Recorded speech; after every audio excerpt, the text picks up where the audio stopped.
आप सभी दर्शकों का हार्दिक स्वागत है। प्रिय दर्शकों, इस कार्यक्रम में बात होगी हमारे परिवार के एक सदस्य के प्रश्न की, और मुझे प्रश्न बड़ा अच्छा लगा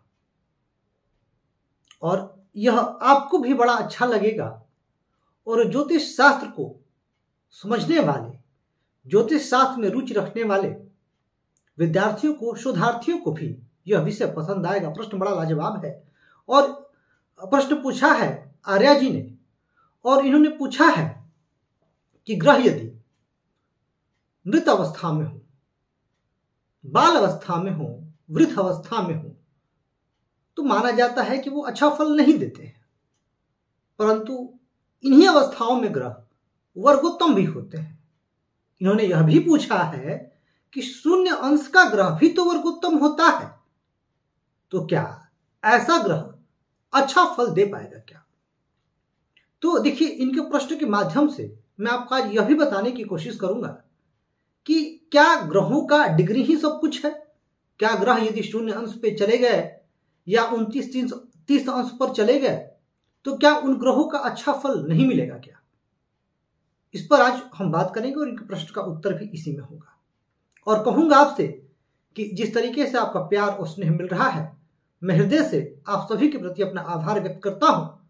और इसी तरह चैनल को लाइक, सब्सक्राइब और शेयर करके हमें अपना प्यार और स्नेह देते रहें।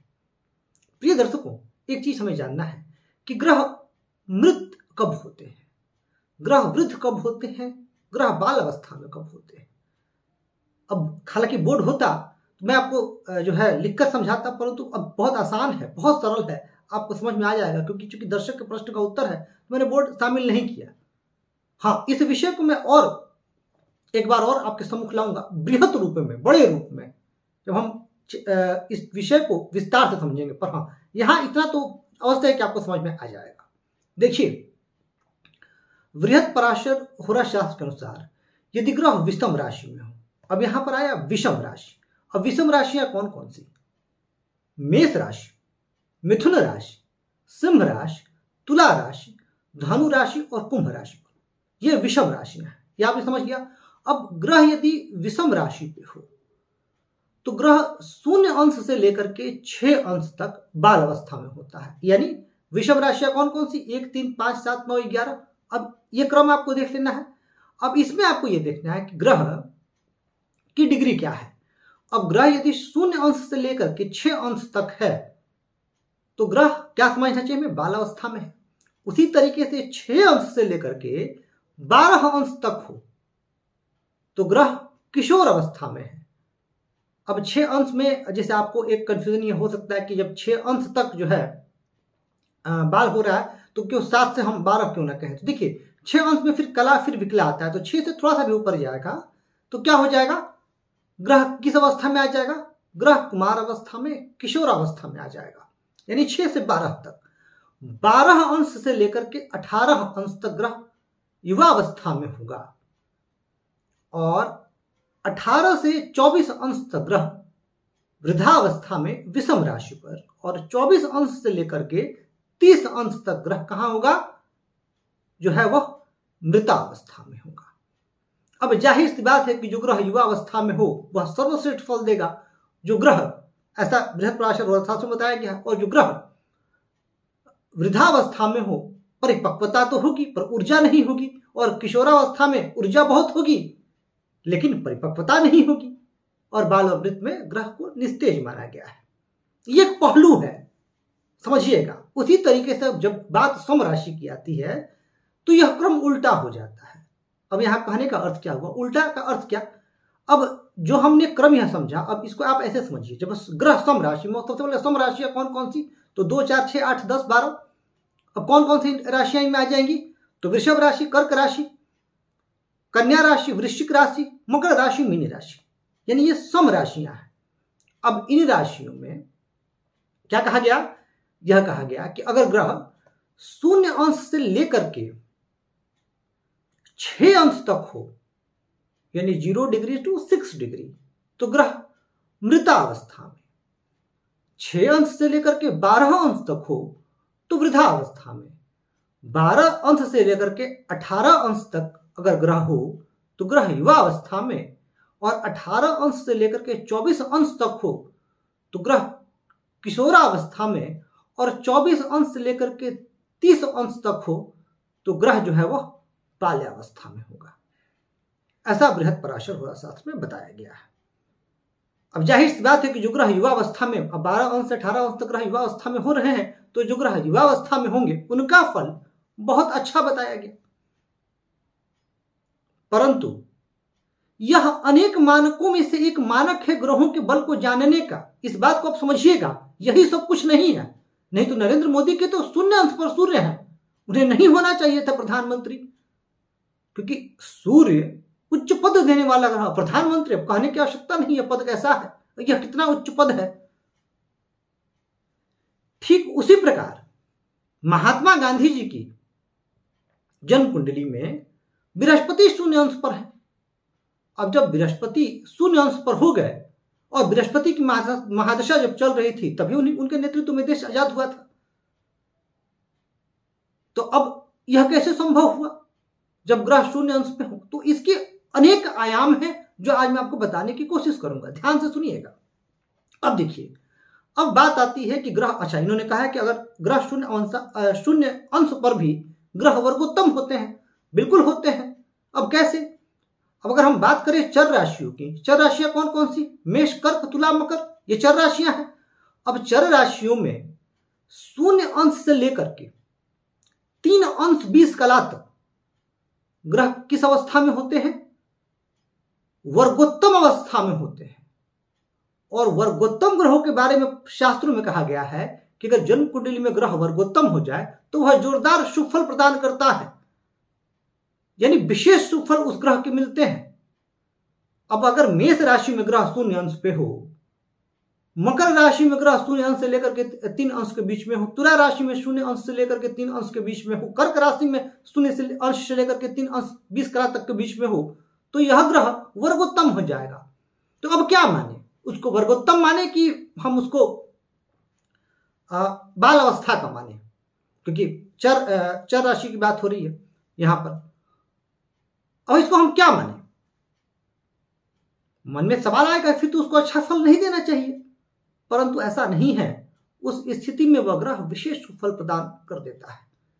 ठीक उसी तरीके से अगर बात की जाए द्विस्वभाव राशियां की, अब द्विस्वभाव राशियां कौन कौन सी? मिथुन, कन्या, धनु, मीन, ये द्विस्वभाव राशियां हैं। अब द्विस्वभाव राशियों में 26 अंश 40 कला से लेकर के 30 अंश तक ग्रह वर्गोत्तम होते हैं।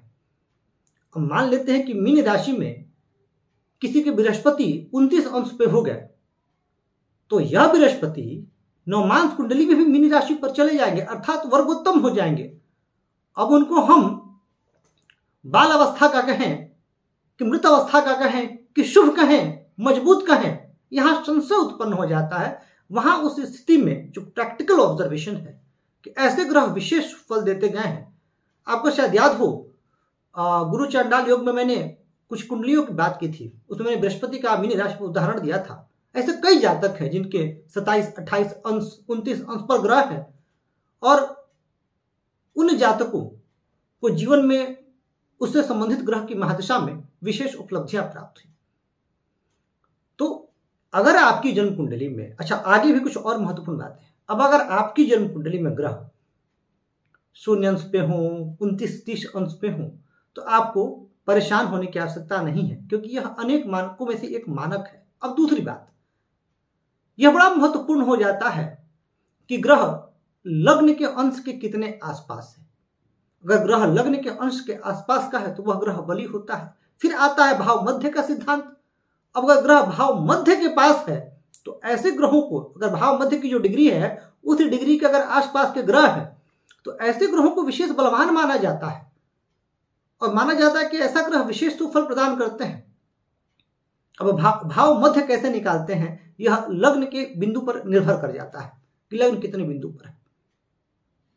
अच्छा, इसके अलावा ग्रह किस भाव का स्वामी है, क्या वह ग्रह उस लग्न के लिए कारक है कि अकारक है, और किस राशि पर बैठा है, यह अनेक पहलुओं पर निर्भर कर जाएगा कि वह ग्रह अच्छा फल देगा कि नहीं देगा। देखिए, ग्रहों के बल को जानने के अनेक मानक हैं, षडबल है, अष्टक वर्ग का सिद्धांत है, इन सभी सिद्धांतों को मिलाकर के हम एक वैलिड कंक्लूजन पे आते हैं। सिर्फ एक पहलू को देख करके अगर हम कह दें कि अरे ग्रह 0 अंश पे है, ग्रह 1 अंश पे है, 29 अंश पे है, 30 अंश पे है, ग्रह अच्छा फल नहीं देगा, तो यह तर्कसंगत नहीं होगा। मेरे हिसाब से यह तर्कसंगत बिल्कुल नहीं है, क्योंकि अगर आप एस्ट्रोलॉजी के रेगुलर जो है स्टडी करते हैं या आप मेरे चैनल के व्यूअर हैं, तो मैं आपको आगे ही बताता रहूंगा, पूर्व में बताता रहा हूं कि सिर्फ एक पहलू पर हम निर्भर नहीं रह सकते, क्योंकि अगर ऐसा होता तो 29 से 30 अंश पर स्थित ग्रह वाले व्यक्ति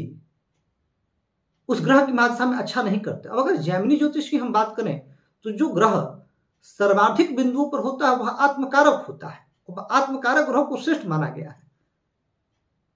अच्छा, अगर यही बात होती तो एक आपको और उदाहरण दे देता हूं जिससे आपको और कॉन्सेप्ट क्लियर होगा। मीन राशि पर शुक्र 27 अंश पर उच्च माने जाते हैं।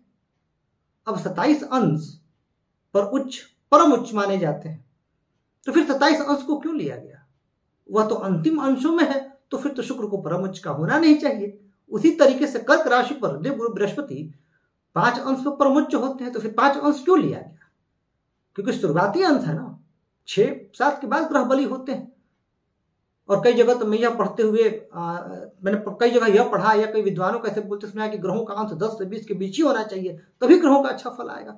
ऐसा नहीं है, कई पहलू मिलकर के काम करते हैं, कई आयाम हैं, कई मानक हैं, उनमें से यह एक मानक है ग्रहों की डिग्री।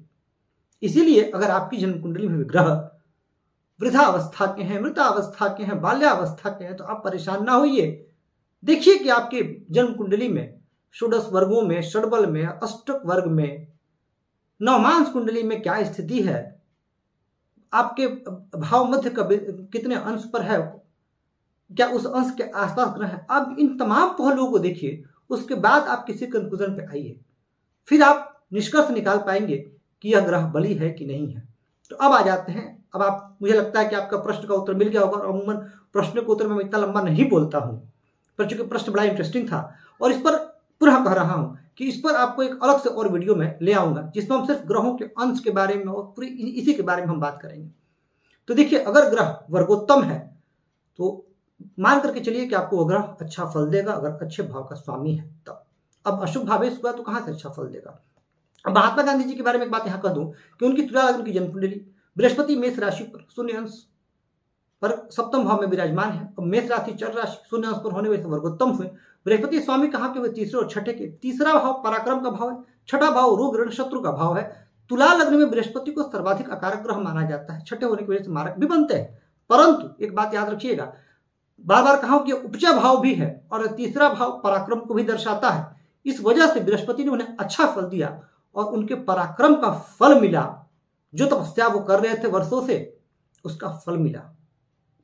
तो ऐसा नहीं है, और फिर उन्हें जो है मरणोपरांत भी जो सम्मान उन्हें मिला वह अद्वितीय स्तर का है। गुरु महादशा में ही तो मिला। ये कहाँ संभव था गुरु अगर बलवान नहीं होता, यह कहाँ संभव था?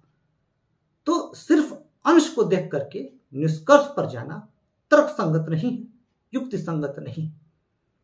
तो प्रिय दर्शकों, उम्मीद करता हूं कि आपको यह कार्यक्रम पसंद आ रहा है, आपको यह वीडियो पसंद आ रहा है। और कहूंगा आपसे, पुनः कहूंगा कि मन में कोई प्रश्न हो तो संकोच कदापि न कीजिएगा, अपना प्रश्न अवश्य पूछिएगा। मैं आप सभी के स्वस्थ, सुखी, यशस्वी एवं दीर्घायु जीवन की कामना करता हूं और प्रभु से प्रार्थना करता हूं कि आप अपने जीवन में खूब प्रसन्न रहें, खूब स्वस्थ रहें और खूब तरक्की करें। इस कार्यक्रम में इतना ही। धन्यवाद।